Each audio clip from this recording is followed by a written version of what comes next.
সম্প্রতি ৬০ ঊর্ধ্ব এক বৃদ্ধের বিরুদ্ধে এক কিশোরীকে ধর্ষণের অভিযোগ উঠেছে। অভিযোগে আরও জানা গেছে, ধর্ষণের ফলে সংখ্যালঘু ওই কিশোরী বর্তমানে ৭ মাসের অন্তঃসত্ত্বা।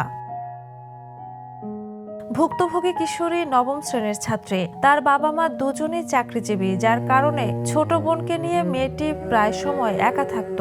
২ মাস আগে পারিবারিকভাবে তার বিয়ে হয়। বিয়ের পর স্বামীর বাড়িতে গিয়ে অসুস্থ হয়ে পড়ায় সে বাবার বাড়িতে ফিরে চিকিৎসকের কাছে যায়। চিকিৎসার পর জানা যায় কিশোরী 7 মাসের অন্তঃসত্ত্বা।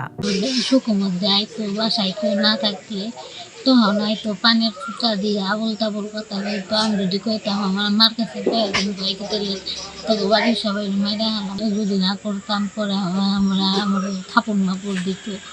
আমি কয়ে দিবার চাই, আমার মায়ের কিন্তু কইবার দেয় না। কিশোরী ও তার পরিবার সূত্রে জানা যায়, অভিযুক্ত ওই সকিমউদ্দিন বাড়িতে অনুপস্থিতির সুযোগে নানা অজুহাতে ভুক্তভোগীর সঙ্গে জোরপূর্বক শারীরিক সম্পর্ক স্থাপন করত এবং ভয়ভীতি দেখিয়ে মারধর করত। মেয়েটি কাউকে জানানোর হুমকি দিলে উল্টো প্রাণনাশের হুমকি পেত। ভয়ে সে এইসব ঘটনার কথা কাউকে বলতে পারেনি।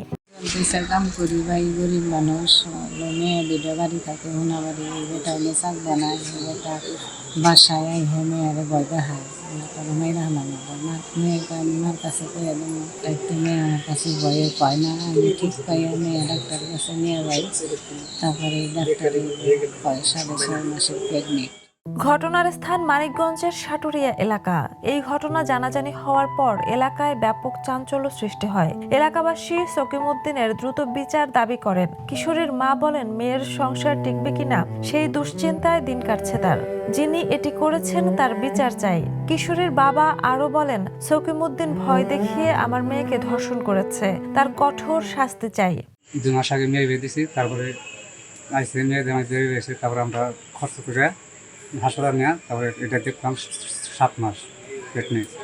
তারপরে এটা আমরা জানলাম, এটা আমি সত্য বিচার। অভিযুক্তের নাম মোহাম্মদ সকিমউদ্দিন। তিনি মানিকগঞ্জের ধানকোড়া ইউনিয়নের গোলরা বিশ্বাসপাড়া গ্রামের মৃত আনসার উদ্দিনের ছেলে। ভুক্তভোগী কিশোরীর বাড়ির পাশেই সকিমউদ্দিনের একটি স্যানিটারি মালামাল উৎপাদন ও বিক্রয়ের দোকান রয়েছে।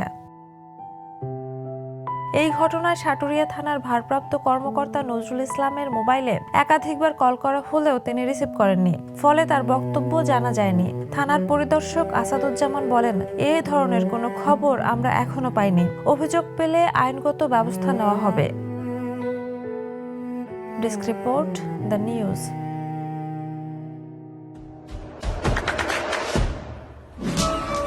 দেশে দেশে সবার সাথে দ্য নিউজ।